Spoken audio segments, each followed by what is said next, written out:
கிறிஸ்துவுக்குள் பிரியமானவர்களே, கர்த்தரும் இரட்சகருமாய் இயேசுவின் ஈடிய நாமத்தினாலே உங்கள் யாவரையும் வாழ்த்துகிறேன்.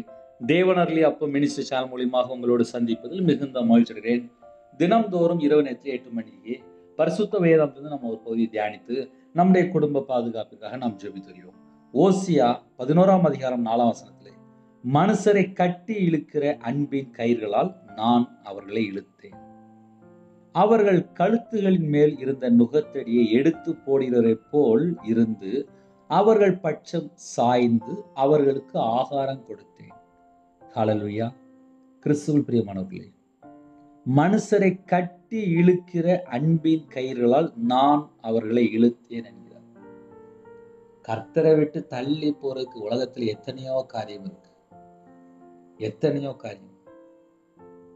ஒரு மனுஷன் 24 மணி நேரம் உலகத்துக்குள்ள போயிட்டு வரும்போது ஏதாவது ஒரு காரியத்துல அது வீண் வார்த்தையா இருக்கலாம், சிந்தனையில இருக்கலாம், கண்ணுல இருக்கலாம், இதயத்துக்குள்ள இருக்கலாம், வாயில புறப்படுற வார்த்தையா இருக்கலாம், கர்த்தர் பிரியமில்ல இடத்துல நிற்கக்கூடிய காரியமா இருக்கலாம், கர்த்தர் சொல்லாத இடத்துல நிற்கக்கூடிய காரியமா இருக்கலாம். கையின் கிரியல் இருக்கு. இன்னுமா நம்ம கையில தேவனுக்கு பிரியமானபடி எல்லாமே செய்யறோமா? இப்படி ஒவ்வொன்றா நம்ம செக் பண்ணி பார்க்கும்போது நம்ம வாழ்க்கை எப்படி இருக்கு என்பதை அறிந்து கொள்ள முடியும். இரவு நேரத்திலே கர்த்தர் உங்களை அழைக்கிறார். எப்படி அழைக்கிறார்? மனுஷரை கட்டி இழுக்கிற அன்பின் கயிர்களால் நான் அவர்களை இழுத்தேன். உங்களை எப்படி இழுக்கிறாரா? அன்பின் கயிர்களால். நிறைய கயிறு நம்ம கேள்விப்பட்டிருக்கோம். பாவ கயிறு இருக்கு, நிறைய கயிறு இருக்கு பைபிள்ல. ஆனால் இந்த வசனத்துல அன்பின் கயிர்களால் நான் அவர்களை கட்டி இழுத்தேன். நம்ம மேல எவ்வளவு அன்பா இருந்தால் இரவும் பகலுமாக நம்ம கூட பேசுறாரு, நம்ம பாவத்தை மன்னிக்கிறாரு, அக்கிரமத்தை மன்னிக்கிறாரு, மிகுந்த கிருபையோடு இருக்கிறாரு. எதுக்கு? இன்னைக்கு மனம் திரும்பிடுவானா, இன்னைக்கு மனம் திரும்பிடுவாளா அப்படின்னு. அன்பின் கயிர்களால் நான் அவர்களை கட்டி இழுத்தேன். ஹல்லேலூயா. அவர்கள் கழுத்துகளின் மேல் இருந்த நுகத்தடியை எடுத்து போடுகிறதை போல் இருந்து. பாரமான ஒரு சுமையை தூக்கிட்டு போயிட்டு இருப்போம். எனக்கு யாருமே இல்லை, எனக்கு உதவி பண்ண யாருமே இல்லை, நான் தனியா இருக்கேன், நான் வேதனையா இருக்கேன், எனக்கு பிரச்சனை இருக்கு, எனக்கு போராடன்னு சொல்லி ஒரு பெரிய ஒரு 2 கிலோ வெயிட் மாதிரி, ஒரு 5 கிலோ வெயிட் மாதிரி, இல்லை 1 டன் வெயிட் மாதிரி தலையில தூக்கி வச்சுட்டு சுமந்துட்டு போவாங்க. ஏன் சுமந்துட்டு போவாங்க தெரியாது. ஒரு சிம்பிளா சொல்லணும் அப்படின்னா, நாளை காலை அரிசி இல்லை அப்படிம்பாங்க, நாளை காலைல பணம் கொடுக்கணும் அப்படிம்பாங்க, நாளை காலை எனக்கு இந்த பிரச்சனைக்கு அப்படிம்பாங்க, நாளை காலை எனக்கு இந்த போராட்டம் சொல்லி இப்பவுமே நைட்டுக்கு வந்து புலம்பிட்டு இருப்பாங்க. வேதம் சொல்லுகிறது, அவர்கள் கழுத்துகளின் மேல் இருந்த நுகத்தடியை எடுத்து போடுகிறவரை போல் இருந்து. நம்மளை உருவாக்குன தேவனுக்கு தெரியும் நம்மளை எப்படி காப்பாற்றணும், எப்படி மீட்டெடுக்கணும், எப்படி பரலோகத்துக்கு கூட்டு போகணும். அவருக்கு தெரியும். அவர் நம்மளை சிருஷ்டித்தவர், ஜீவ சுவாசத்தை தந்தவர், தம்முடைய சொந்த குமாரனை நமக்காக தந்தவர். நம்முடைய அக்கிரமம், நம்முடைய பாவம், நம்முடைய மீறுதல் பாவம், நம்முடைய பலவீனம், நம்முடைய நோய், நம்முடைய தலைமுறை சாவம் எல்லாவற்றையும் சுமந்து இன்றும் நமக்காக பிதாவிடத்திலே பரிந்து பேசி கொண்டிருக்கிறார். ஏன் மகன் இன்னைக்கு மனம் திரும்பிடுவான், ஏன் மகன் இன்னைக்கு மனம் திரும்பிடுவான். சில குடும்பத்துல பாரமான காரியத்தை வச்சிருப்பாங்க. வருத்தப்பட்டு பாரம் சுமக்கிறவர்கள் இங்க எல்லாரும் என்னிடத்தில் வாருங்கள் என்றார். அப்ப நம்ம என்ன செய்யணும் அப்படின்னா, நம்மள்ட்ட என்னெல்லாம் பாரம் இருக்கோ அதெல்லாம் அவருடைய சமூகத்துல இறக்கி வச்சிடணும். இன்னைக்கு நிறைய குடும்பத்துல என்ன பிரச்சனை அப்படின்னா, இறக்கி வைக்க மாட்டாங்க. காலையில தூங்கி எழுந்திரிச்சோடனே ஜெபம் பண்ணும்போது சொல்லுவாங்க, எனக்கு இவ்வளவு பிரச்சனை, எனக்கு இவ்வளவு பிரச்சனை சொல்லுவாங்க. ஆனா லாஸ்ட் ஜெபம் பண்ணி முடிச்சுட்டு எந்திரிச்சிட்டு போகும்போது அவளையும் தூக்கிட்டு போயிடுவாங்க. தேவன்ட்டு சொன்னதை மறந்து போயிடுவாங்க. பகல்ல போய் யார்ட்டையோ ஃப்ரெண்டுகிட்ட, இல்லைன்னா போன்ல, இல்லைன்னா வேற யார்ட்டையோ அம்மா அப்பாட்ட யார்ட்டையோ சொல்லிட்டு இருப்பாங்க, எனக்கு இவ்வளவு பிரச்சனைக்கு இவ்வளவு பிரச்சனைக்கு இவ்வளவு பிரச்சனைக்கு. காலையில பார்த்தா ஜெபம் பண்ணும்போது தேவன்ட்ட சொல்லியிருப்பாங்க. வேதம் தெளிவா எழுதப்பட்டிருக்கு, வருத்தப்பட்டு பாரம் சுமக்கிறவர்கள் நீங்கள் எல்லாரும் என்னிடத்தில் வாருங்கள், நான் உங்களுக்கு இளைப்பாறுதல் தருவேன்னு சொல்லி அழகா சொல்லி முடிச்சிட்டாரு. யாரெல்லாம் இயேசுட்ட வராங்களோ அவங்களுக்குலாம் ஒரு இளைப்பாறுதல் இருக்கு. நான் சாந்தமும் மனத்தாழ்மையுமா இருக்கிறேன். இயேசுட்ட வந்தா என்ன கிஃப்ட் கிடைக்கும் அப்படின்னா, என் நுகத்தை உங்கள் மேல் ஏற்றுக்கொண்டு என்னிடத்தில் கற்றுக்கொள்ளுங்கள், அப்பொழுது உங்கள் ஆத்துமாக்களுக்கு இளைப்பாறுதல் கிடைக்கும். என் நுகம் மெதுவாயும் என் சுமை லெகுவாயும் இருக்கிறது என்றார். நான் சாந்தமும் மனத்தாழ்மையுமா இருக்கிறேன்னு சொன்னார்ல, அவர்கிட்ட நம்ம வந்த உடனே நம்ம எப்படி வாழணும் அப்படின்னா, நம்மளும் சாந்தமா வாழணும், நம்மளும் மனத்தாழ்மையா இருக்கணும். அவர் நமக்கு என்னெல்லாம் கற்றுக் கொடுக்கிறாரோ அது எல்லாவற்றையும் நாம் கற்றுக்கொள்ள வேண்டும். மத்தேயு, மார்க்கு, லூக்கா, யோவான் எல்லாம் எழுதி கையில கொடுத்தாரு. எப்படி வாழணும், என்ன செய்யணும் எல்லாம் எழுதி கையில கொடுத்தாரு. அன்பின் கயிர்களால் நான் அவர்களை கட்டி இழுக்கிறேன். ஏன் கட்டி இழுக்கிறாரு? என்கிட்ட வந்துட்டப்பா, நான் சொன்ன மாதிரி வாழு, அப்பதான் உன் குடும்பத்துல ஒரு சமாதானம் கிடைக்கும் அப்படின்பாரு. நம்ம மக்கள் என்ன செய்வாங்க அப்படின்னா, நல்ல செய்தி கேட்கிறவங்க எல்லாம் கரெக்டா கேட்பாங்க. ஆனா கையில பைபிள் எடுத்து வாசிக்க மாட்டாங்க, முழங்கால் போட்டு ஜெபம் பண்ண மாட்டாங்க. எத்தனையோ பிரச்சனை இருக்கு. அதையே நம்ம ஆழமா சொல்ல வேண்டியது அப்படின்னா, நிறைய குடும்பத்துல அதுதான் பிரச்சனை. சில குடும்பத்துல கத்தரை விட்டு தள்ளி போயிடுவாங்க, அவங்களுக்கே தெரியாது. ஏதோ ஒரு பிரச்சனையில அகப்பட்டு கிடப்பாங்க. இந்த இரவு நேரத்தில் நம்ம என்ன தெரியுமா யோசித்து பார்க்கணும்? நான் கர்த்தருடைய வார்த்தைக்கு கீழ்ப்படியணும், நான் கர்த்தருடைய வார்த்தையில நிலைத்திருக்கணும். எனக்கு கிருபை தாங்கப்பா. இந்த இரவு நேரத்துல கிருபை தாங்கப்பா. காலையில ஜெபிக்கிறீங்களா? கேளுங்க, கிருபை தாங்கப்பா. இரவு ஜெபிக்கிறீங்களா? கிருபை தாங்கப்பா. கேளுங்க, எல்லாரும் கேளுங்க. ஏன் அதை சொல்ல வேண்டியிருக்கு அப்படின்னா, மனுஷரால் நிறைய பிரச்சனை வந்துகிட்டே இருக்கு. ஒவ்வொரு இடத்துல இருந்து ஒவ்வொரு பிரச்சனை வரும். ஆனா நம்ம கர்த்தருடைய கரத்துக்குள்ள போய் அடங்கி இருக்கும் போது எந்த பிரச்சனையும் வராது. இரவு நேரத்துல யாரெல்லாம் இணைந்திருக்கிறீங்களோ, மனுஷரை கட்டி இழுக்கிற அன்பின் கயிறால் நான் அவர்களை இழுத்தேன், அவர்கள் கழுத்துகளின் மேல் இருந்த நுகத்தடியை எடுத்து போடுகிறவர்கள் போல் இருந்து அவர்கள் பட்சம் சாய்ந்து அவர்களுக்கு ஆகாரம் கொடுத்தேன். அடுத்தால் ஒரு பாயிண்ட் சொல்றாரு, அவர்கள் பட்சமாய் சாய்ந்து, நம்ம பக்கமாய் சாய்ந்து நமக்கு ஆகாரம் கொடுக்கிற தேவன். நம்முடைய தேவன் எப்படிப்பட்ட தேவன் அப்படின்னா, நம்ம என்ன சூழ்நிலை இருக்கிறோம், என்ன பிரச்சனை இருக்கோம், என்ன போராட்டம் தேவனுக்கு தெரியும். நம்ம பக்கமாய் சாய்ந்து நமக்கு ஆகாரம் கொடுக்கிறோம். அதனாலதான் இந்த நிமிஷம் வரையும் நம்ம உயிரோட இருக்கோம். நிறைய குடும்பத்துல நினைப்பாங்க, எல்லாம் நான் தான் சம்பாதிச்சேன், நான் தான் சம்பாதிச்சேன். கிடையாது, கிடையாது. தேவன் தான் நமக்கு ஆகாரம் கொடுக்கிறார். ஒவ்வொரு நிமிஷமும் நம்மளை பாதுகாக்கிறார்னா தேவன் தான் நமக்கு ஆகாரம் கொடுக்கிறார். அவர் ஆகாரம் கொடுக்கறதுனாலதான் நம்ம உயிரோட இருக்கிறோம். ஹல்லேலூயா. அதனால இரவு நேரத்துல நம்ம ஜெபிக்க போறோம். எப்படி ஜெபிக்க போறோம்? அப்பா, நீங்க தான்ப்பா எனக்கு எல்லாம், நீங்க மட்டும்தான்ப்பா எனக்கு எல்லாம், எல்லாம் நீங்க மட்டும்தான்ப்பா. அப்படி நம்ம அர்ப்பணிச்சாச்சுனாலே போதும். நம்ம குடும்பத்துல உள்ள எல்லா பிரச்சனைக்கும் ஒரு முடிவு வந்துடும். சில குடும்பத்துல சொல்லுவாங்க, எனக்கு இவ்வளவு பிரச்சனைக்கு, எனக்கு அவ்வளவு பிரச்சனைமா. எந்த பிரச்சனையும் சரி, தேவனுக்கு தெரியும். அவருடைய பாதையில நம்ம நடக்க ஆரம்பிச்சாச்சுனாலே போதும். அவர் நமக்கு என்னெல்லாம் சொல்றாரோ அதை நம்ம செய்ய ஆரம்பிச்சாச்சுனாலே போதும். நம்ம குடும்பத்துல எல்லா பிரச்சனையும் ஆட்டோமேட்டிக்கா தானாவே மாறி. ஹல்லேலூயா. இரவனத்துக்கு ஜெபிப்போமா? கண்கள் மூடி நாம் ஜெபம் செய்வோம். எங்களை அதிகமாய் நேசிகள் அன்புள்ள பரிசுத்தமுள்ள நல்ல தகப்பனே, நன்றியோடு துதிக்கிறோம்ப்பா. உங்க நாமம் மட்டும் மேம்படுத்துப்பா, உங்க நாமம் மட்டும் மேம்படுத்துப்பா. இந்த இரவு நேரத்துல யாரெல்லாம் எந்த சூழ்நிலை, எந்த உபத்திரத்து மத்தியில, எந்த நாட்டுக்குள்ள இணைந்திருக்காங்களோ, மனுஷரை கட்டி இழுக்கிற அன்பின் கயிறுகளால் நான் அவர்களை இழுத்தேன்னு சொன்னீங்கப்பா. 2015 2016 மிகுந்த உபத்திரத்தோடு இருக்கும்போது என்னை தேடி வந்து மீட்டெடுத்தீங்கப்பா. இந்த நிமிஷம் வரையும் எனக்கு சோறு போடுறீங்க, இந்த நிமிஷம் வரைய குடும்பத்தை பாதுகாக்கிறீங்க. இதே போல தேசத்துல எத்தனை கோடி ஜனங்கள் இருக்கிறாங்கப்பா. எந்த குடும்பத்துல எந்த சூழ்நிலை, எந்த காரியத்திலே கட்டப்பட்ட நிலைமை இருக்கவங்களோ தெரியாதுப்பா. ஒவ்வொரு குடும்பத்தையும் கர்த்தர் பாதுகாத்துக் கொள்ளுங்கப்பா. அவங்களுடைய குறைகள் குற்றங்கள் எல்லாவற்றையும் மன்னித்து உங்க பிள்ளைகளை ஆசிரியங்கப்பா. இரவு நேரத்துல ஜெபிக்கிறாங்க. வாழ்க்கையில என்னென்ன காரியத்திலே போராட்டம், பிரச்சனை, கஷ்டம் இருக்கோ, வேதனை இருக்கோ, அது எல்லாவற்றையும் கர்த்தர் மாற்றி ஆசிரியங்க. உம்முடைய பாதங்களை அர்ப்பணிக்கிறோம்ப்பா. ஒவ்வொரு குடும்பத்தையும் கர்த்தர் ஆசிரியப்பா. கர்த்தரை விட்டு தள்ளி போன எல்லா குறைகள் குற்றங்கள் எல்லாவற்றையும் மன்னிங்கப்பா. மன்னித்து ஆசிரியப்பா. இரவு நேரத்துல எத்தனையோ சூழ்நிலை இணைந்திருக்காங்கப்பா. அவனோட வாழ்க்கையில என்னென்ன தேவை இருக்கு, என்ன பிரச்சனை இருக்கு, என்ன போராட்டம் இருக்கு, எல்லாவற்றையும் கர்த்தர் மாற்றி ஆசிரியப்பா. சிறு பிள்ளைகள் முதல் கொண்டு முதியோர் எல்லாரையும் கர்த்தர் கரம் தொட்டு ஆசிரியப்பா. எத்தனையோ தேசத்துல இணைந்திருக்காங்க. அவனோட வாழ்க்கையில என் தேவன் சந்திக்கணும். ஒவ்வொரு குடும்பத்தையும் சந்திக்க வேண்டும், ஒவ்வொரு குடும்பத்தையும் சந்திக்க வேண்டும், ஒவ்வொரு குடும்பத்தையும் சந்திக்க வேண்டும், ஒவ்வொரு குடும்பத்தையும் சந்திக்க வேண்டும். இந்த இரவு நேரத்துல எந்த நாட்டுக்குள்ளே வேதனையோடு, கண்ணீரோடு, பிரச்சனையோடு, போராட்டத்தோடு இருக்காங்களோ, நான் அவர்களை அன்பின் கயிறுகளால் இழுத்தேன்னு சொன்னீங்க. உங்க பிள்ளைகள் இழுத்து கொள்ளுங்கப்பா. அவர்கள் பட்சமாய் சாய்ந்து அவர்களுக்கு ஆகாரம் கொடுத்தேன்னு சொன்னீங்கப்பா. உங்க பிள்ளைகள் எந்த சூழ்நிலைங்களோ, எந்த உபதிரவங்களோ எல்லாவற்றையும் கர்த்தர் அறிவிங்க. ஒவ்வொரு குடும்பத்துக்கும் கர்த்தர் தான்ப்பா ஆகாரம் கொடுக்க முடியும்.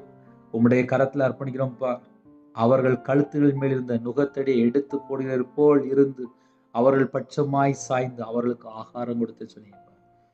எந்தெந்த காரியத்திலே அப்பா உபத்தது மத்தியிலே, பிரச்சனைக்கு மத்தியிலே, போராட்டத்துக்கு மத்தியிலே பாரத்தோடு சுமையோடு இருக்கிறாங்களோ, வருத்தப்பட்டு பாரம் சுமக்கிறவர்களே நீங்கள் எல்லாரும் என்னிடத்தில் வாருங்கள் சொன்னீங்க ராஜா. நாங்க எல்லாரும் கர்த்தரா இயேசு கிறிஸ்து ராஜானுடைய பாதப்படியில் வந்து நிற்கிறோம். ஒவ்வொரு குடும்பத்தையும் கர்த்தர் சந்தித்த கிருபைக்காக நன்றி. இணைந்திருக்கிற எல்லா குடும்பத்தையும் கர்த்தர் ஆசீர்வதிக்க கிருபைக்காக நன்றி. இரவு நேரத்திலே கற்பத்தனையா ஜெபிக்கிறாங்க, கர்த்தர் மனமிறங்கி ஆசீர்வதிங்க. மாசமா இருக்காங்க, தாயும் பிள்ளையும் ஆசீர்வதிங்க. டெலிவரி போடுறாங்க, பரம வைத்தியர் கூட இருந்து நார்மல் டெலிவரி ஆக்கிட்டாங்க. திருமண தேவைக்கா ஜெபிக்கிற எல்லா தடைகளும் நீக்கி கர்த்தர் வாசல் தந்து விடுங்க. திருமணம் முடிந்ததுக்கு அப்புறம் டைவர்ஸ்களுக்கு நிறைய குடும்பத்துல பிரச்சனை. சில குடும்பத்திலே பிரிஞ்சு போயிட்டாங்க, சந்தேகம், அடிக்கிறாங்க, தேவையில்லாத வார்த்தைகள், கெட்ட வார்த்தைகள், தூசணமான வார்த்தைகள், சிகரெட் பழக்கம், போயிலை, மதுபான அடிமை, கஞ்சா பழக்கம், விக்கிர வழிபாடு, மாந்திரியம், பிள்ளி சுனி, ஏவல்ல கட்டப்பட்ட நிலைமை, எந்த குடும்பத்திலே கட்டப்பட்ட நிலைமையில இருக்காங்களோ எல்லா குடும்பத்தினுடைய எல்லா செத்த கிரிகள் அழிக்கப்படட்டும். இயேசு கிறிஸ்து நாமத்தினாலே சுட்டெரிக்கப்படட்டும். அப்பா, அந்த இரவு நேரத்தில் ஜெபிக்கிற எல்லா குடும்பத்தையும் கர்த்தர் பொறுப்படுத்துங்க. எல்லா குடும்பத்திலும் தேவ சமாதானம் உண்டாகட்டும். யாரெல்லாம் தங்களை தாழ்த்தினாலும் எல்லா குடும்பத்தையும் கர்த்தர் கறந்துட்டு ஆசிரிங்க. அவங்களுடைய அப்பத்தின் தண்ணி ஆசிரிங்க, அவங்களுடைய கையின் கிரியில் ஆசிரிங்க. அவங்களுடைய தலைமுறையில அப்பா என்னென்ன காரியத்திலே கர்த்தர் விட்டு தள்ளி போய் என்னென்ன காரியம் இருக்கோ எல்லா குறைகள் குற்றலாவற்றையும் மன்னித்து ஆசிரிங்க. என்னுடைய அக்கிரமம், என்னுடைய பாவம், என்னுடைய தலைமுறை சாவை எல்லாவற்றையும் சிலுவையில் சுமந்தவரே, உம்முடைய ஜீவனுக்குள்ளே ஒவ்வொரு குடும்பத்தை அர்ப்பணிக்கும் ராஜா. விசேஷமா நைட் நேரத்தில் டியூட்டியில் இருக்கிறாங்க, நைட் நேரத்தில் டிராவலிங் இருக்காங்க, நைட் நேரத்தில் அப்பா வியாபாரம் பார்க்காங்க, நைட் நேரத்தில் போட்டில் போயிருக்காங்க, நைட் நேரத்தில் எத்தனையோ இடத்துல விவசாயத்துக்கு போயிருக்காங்க. எந்த இடத்துல நைட் நேரத்தில் வீடு வாசல் இல்லாமல் வெளியே தங்கியிருக்காங்களோ, வாலிப பிள்ளைகள், வாலிப பையங்க ஐடி ஃபீல்டில் பார்க்காங்க, டாக்டர் ஜெபிக்கிறான், நர்ஸ் ஜெபிக்கிறான், வாட்ச்மேன் ஜெபிக்கிறான், செக்யூரிட்டி ஜெபிக்கிறான், போலீஸ் ஆஃபீஸ் ஜெபிக்கிறாங்க, ஆர்மியில் ஜெபிக்கிறான். நைட் நேரத்தில் அப்பா இன்னுமா நிறைய குடும்பத்திலே பஸ்ஸில் போகிறாங்க, காரில் போகிறாங்க, டிரைவிங் லைனில் இருக்காங்க. அந்த குடும்பத்துக்கு எல்லா குடும்பத்துக்கும் கர்த்தருடைய பாதுகாப்பு இன்னுமாக அதிகமாக வேணும்ப்பா. உங்களுடைய கிருபையினாலே நிரப்புங்க. முன்னும் பின்னுமா தேவ நிப்பாட்டுங்க. கர்த்தரை விட்டு தள்ளி போயிலையோ, மதுபான அடிமையோ, கஞ்சா பழக்கமோ, சிகரெட் பழக்கமோ, விபச்சார பழக்கமோ, எந்த ஒரு காரியத்திலும் எந்த ஒரு குடும்பத்தை சிக்கிகளோட கர்த்தர் விடுதலை செய்யுங்க. ஒவ்வொரு குடும்பத்தையும் கர்த்தர் பொறுப்படுத்துங்க. விசேஷமா எத்தனையோ நாட்டுக்குள்ள இணைந்திருக்காங்க. எல்லா குடும்பத்துடைய தேவைகளெல்லாம் கர்த்தர் சந்திங்க ராஜா. கடன் பிரச்சனை கஷ்டப்படுறாங்க, உபத்திரத்துல இருக்காங்க, வேதனையில இருக்காங்க, எல்லா காரியத்தையும் கர்த்தர் நீக்கி ஆசிரிங்க. வேற இடத்துல அப்பா உபத்திரத்தின் மத்தியிலே, கண்ணீரின் மத்தியிலே, கஷ்டத்தின் மத்தியிலே நைட் நேரத்தில் இணைந்திருக்காங்கப்பா. எல்லாவற்றையும் நீக்கி இன்பமா நித்திருத்தாங்க ராஜா. எங்க வீடு முழுதும் இயேசு ரத்தங்களை விட்டு உருவின பட்டயத்தோட தேவ தூதர்கள் அப்பா உலகம் ராஜா. உம்முடைய கரத்திலே ஒவ்வொரு குடும்பத்தை அர்ப்பணிக்கும் ராஜா. சிறுபிள்ளைகள் முதல் கொண்டு முதியோர் எல்லா குடும்பத்தையும் கர்த்தர் பாதுகாத்துங்க.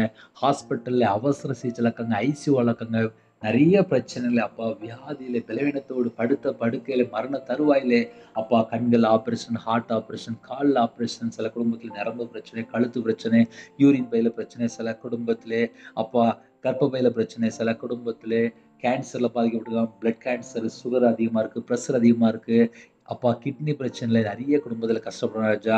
எய்ட்ஸ் வியாதியில பாதிக்கப்பட்டிருக்காங்க, சில குடும்பத்துல வைரஸ்ல பாதிக்கப்பட்டிருக்காங்க, சில குடும்பத்துல காய்ச்சல், சளி, இருமல், எந்த நாட்டுக்குள்ள எந்த இடத்துல ஜெபினாலோ எல்லா குடும்பத்தையுமே கர்த்தர் சந்திக்க வேண்டும். உம்முடைய தழும்புள்ள கரத்தினால தொட்டு சுகமாக்கி தாங்க ராஜா. எத்தனையோ குடும்பத்துல ஹாஸ்பிட்டல்ல இன்பெட்ல இருக்கு, சின்ன பிள்ளைகள் ஆப்ரேஷன் டெலிவரி ஆயிருக்கு. எல்லா குடும்பத்தையும் கர்த்தர் பரிபூரணமா சுகமாக்கி தர வேண்டும். கவர்மெண்ட் ஹாஸ்பிட்டல் இருக்காங்க, பிரைவேட் ஹாஸ்பிட்டல் இருக்காங்க, எம்ஆர் ஸ்கேன் எடுத்துக்காங்க. எந்த குடும்பத்துல பலவீனத்தோடு அப்பா வீசிங் பிரச்சனை இருக்காங்களோ, இன்னுமாக எத்தனையோ குடும்பத்துல பலவீனத்தோடு ஜெபிக்கிறாங்க ராஜா. எல்லா குடும்பத்தையுமே தொட்டு சுகமாக்கி தர வேண்டும். உம்முடைய தழும்புள்ள கரத்தினால தொட்டு சுகமாக்கி தாங்க, சுகமாக்கி தாங்க, சுகமாக்கி தாங்க. இயேசு கிறிஸ்து நாமத்தினாலே பரிபூர்ணமான சுகம் பெற்றுக்கொள் ராஜா. எல்லா குடும்பத்திலையும் இயேசு கிறிஸ்து நாமத்தினாலே பரிபூர்ணமான சுகம் பெற்றுக்கொள் ராஜா. இணைந்திருக்கிற எல்லா குடும்பத்தையும் கர்த்தர் ஆசீர்வதிங்க. கர்த்தர் ஆசீர்வதிங்க ராஜா. கர்த்தர் ஆசீர்வதிங்க ராஜா. கர்த்தர் ஆசீர்வதிங்க ராஜா. எந்த குடும்பத்தில் தங்களை தாழ்த்துறாங்களோ அவனுடைய அப்பத்தின் தண்ணீர் ஆசீர்வதிங்க ராஜா. எல்லா குடும்பத்துடைய தேவைகளெல்லாம் கர்த்தர் சந்திக்க வேண்டும். இந்த இரவு நேரத்திலே இன்பமான தூக்கம் தாங்க ராஜா. தேவையில்லாத எண்ணங்கள், தேவையில்லாத சிந்தனைகள், எல்லா செத்தகைகள் அழிவுற ராஜா. ஒவ்வொரு குடும்பத்தையும் கர்த்தர் பொறுப்படுத்துங்க. விசேஷமாக அதிகாலவில்லை உங்களுடைய பாதவில்லை கண் விழிக்க கர்த்தர் கிருபை செய்ய ராஜா. இரவு நேரத்தில் எத்தனையோ குடும்பத்தில் தேவையில்லாத பாவத்தில் அடிமையில வாழ்றாங்க. செல்போன் அடிமை, சில குடும்பத்திலே அப்பா மதுபான அடிமை, சில குடும்பத்திலே நைட் நேரத்தில் தேவையில்லாத பழக்க வழக்கங்கள், அந்த எல்லா செத்த கிரியை அழிவிடும் ராஜா. அதிகாலையில் உங்களுடைய பாதங்களை கண் விழிக்கிறது கிருபை செய்யுங்க. எல்லா குடும்பமும் ரட்சிக்கப்பட வேண்டும். எல்லா குடும்பமும் தேவனுக்கு பிரியமானபடி வாழ வேண்டும். இந்த நாளும் ஜெபித்த ஒவ்வொரு குடும்பத்தையும் கர்த்தர் ஆசீர்வதிங்க. தேவன் அருளி அப்பம் மினிஸ்டர் மூலியமாக யாரெல்லாம் இணைந்திருக்காங்களோ எல்லா குடும்பத்தையும் கர்த்தர் ஆசீர்வதிங்க. கர்த்தருடைய வருகையில் நாங்கள் காணப்பட வேண்டும். எங்களை பரிசுத்தப்படுத்துங்க, எங்களை குணமாக்கும் ராஜா. இணைந்திருக்கிற எல்லா குடும்பத்தையும் கர்த்தர் பொறுப்படுத்துங்க. சிறு பிள்ளைகள் முதல் கொண்டு முதியோர் எல்லா குடும்பத்தையும் கர்த்தர் ஆசீர்வதிங்க ராஜா. விசேஷமாக ஹாஸ்டல்ல இருக்காங்க, ஹோம்ல இருக்காங்க, அந்த குடும்பத்தை கர்த்தர் சந்திங்க ராஜா. அப்பா நல்லா படிக்கும் ராஜா. தேவ ஞானத்தினாலே தேவ புத்தினால் நிரப்பு ராஜா. எத்தனையோ குடும்பத்திலே மனுஷனை நம்பி ஏமாந்துட்டாங்க. பணம் கொடுத்து வரல, நகை கொடுத்து வரல, சொத்து பிரச்சனை. சில குடும்பத்துல தங்களே ஏமாந்துட்டாங்க. சில குடும்பத்துல ஃப்ரெண்டுனால ஏமாந்துட்டாங்க. சில குடும்பத்திலே அப்பா மாந்திரியத்துல கஷ்டப்பட்டிருக்காங்க. சில குடும்பத்துல பிள்ளி சுனி ஏவல்ல எந்த வீட்டுக்குறமா எந்தெந்த சத்துரு காணப்படுகிறதோ, எந்தெந்த பொல்லாத ஆவியில் காணப்படுகிறதோ, அந்த எல்லா சத்துருக்கு எல்லாம் இயேசு கிறிஸ்து ரத்தத்தினாலே இயேசு கிறிஸ்து நாமத்தை எல்லா கிறிஸ்து சுட்டரிக்கப்படும் ராஜா. நைட் நேரத்துல தற்கொலை எண்ணங்கள், மரண பயம், அந்த எல்லா செத்த எல்லாம் இயேசு கிறிஸ்து நாமத்தை சுட்டரிக்கப்படும் ராஜா. சில குடும்பத்துல கடன் நிமித்தமா கஷ்டப்படுறாங்க. அந்த கடன் பிரச்சனைக்கு ஒரு முடிவு கொண்டு வாங்க ராஜா. நிறைய குடும்பத்திலே கர்த்தருடைய வார்த்தை மீறி அப்பா கடன் லட்சக்கணக்கா இருக்குப்பா. எத்தனையோ குடும்பத்துல பேங்க் லோன் இருக்கு, எத்தனையோ குடும்பத்துல நகை லோன் இருக்கு, எத்தனையோ குடும்பத்துல அப்பா ஃபைனான்ஸ்ல வாங்கியிருக்காங்க. இன்னுமாக அப்பா டிரைவிங் சில குடும்பத்திலே வண்டிக்காக வாங்கியிருக்காங்க ராஜா. சில குடும்பத்திலே இன்னுமா குழுவில் வாங்கியிருக்காங்க. ஸ்கூல் ஃபீஸ் கட்டணும், காலேஜ் ஃபீஸ் கட்டணும், வீட்டு வாடகை கொடுக்கணும், கடை வாடகை கொடுக்கணும், எத்தனையோ பண தேவைகள் இருக்கு. நிறைய குடும்பத்தில் வயசாயிட்டு மாத்திரைக்காக அப்பா நிறைய தேவைகள் இருக்கு. சில குடும்பத்தில் பலவீனத்தோடு ஜீவிக்கிறாங்க. எல்லா பலவீனத்தையும் நீக்கி கர்த்தர் பூர்ண சுகந்தாங்க ராஜா. ₹1 கூட வேஸ்டா ஹாஸ்பிட்டல் போகக்கூடாது. நைட் நேரத்தில் யாரெல்லாம் ஜெபிக்கிறோம், கடன் பிரச்சனை சிக்கிக்கூடாது. கடன் பிரச்சனைக்கு ஒரு முடிவு கொண்டு வாங்க. ஜெபிக்கிற எல்லா குடும்பத்தையும் கர்த்தரா இயேசு ராஜா ஆசீர்வதிங்க ராஜா. உங்களுடைய வார்த்தைக்கு நாங்கள் கீழ்ப்படிந்து, உங்களுடைய கட்டளைக்கு நாங்கள் கீழ்ப்படிந்து, உங்களுடைய கற்பனை கை கொண்டு உண்மையா வாழ்ந்த ஆசீர்வாதங்களை பெற்றுக்கொள்ள கதை கிருபை செய்யுங்க. இந்த நாளும் ஜெபித்த எல்லா குடும்பத்தையும் கர்த்தர் பாதுகாத்துங்க. இரவு நேரத்திலே விசேஷம் எங்கள் வீட்டுக்குள்ள நீங்க வாங்க ராஜா. உருவின பட்டயத்தோட தேவ தூதர்கள் உலாவிடும் ராஜா. எங்க வீடு முழுதும் விசேஷமாக அப்பா ரத்தம் தெளிவிடும் ராஜா. அப்பா விசேஷமா யாரெல்லாம் ஜெபிக்கிறாங்க வீட்டுக்குள்ளே நீங்க வந்தா மட்டும்தான் விடுதலை, சந்தோஷம், ஆசீர்வாதம். அதிகாலையில் உங்களுடைய பாதப்பிள்ளை கண் விழிக்க கதை கிருபை செய்யுங்க. தேவையில்லா சொப்பனங்கள், தேவையில்லா எண்ணங்கள் எல்லாவற்றையும் விலக்கி ஆசைங்க. எல்லா குடும்பத்தையும் கற்றுக் பொருட்படுத்துங்க. சிறு பிள்ளைகள் முதற்கொண்டு முதியோர் எல்லா குடும்பத்தையும் கற்றுக் பொருட்படுத்துங்க. உங்க நாம மட்டும் மேம்படுத்தும். உங்களுடைய ஜீவன்களை தாழ்த்து விடுவோம். துதிகான மகிமை எல்லாம் ஒருவருக்கே செலுத்திடுவோம். இயேசு கிறிஸ்து பிதாவே ஆமென். தேவனுக்கே மகிமையுண்டாவதாக. கர்த்தர் தாமே உங்களை உங்கள் குடும்பத்தையும் சகல காலத்திலும் சம்பூர்ணமாக திருப்தியாக கர்த்தர் கொடுத்து ஆசீர்வதிப்பாராக. ஆமென். கர்த்தராகிய இயேசு கிருபையும் பிதாவாகிய தேவனுடைய அன்பும் பரிசுத்தருடைய ஐக்கியமும் இப்பொழுதும் எப்பொழுது சதா காலங்களிலும் நம் அனைவரோடு இருப்பதாக. ஆமென். கிறிஸ்துவுக்குள் பிரியமானவர்களே, தனி ஜெபம் பண்ணுங்க, குடும்ப ஜெபம் பண்ணுங்க.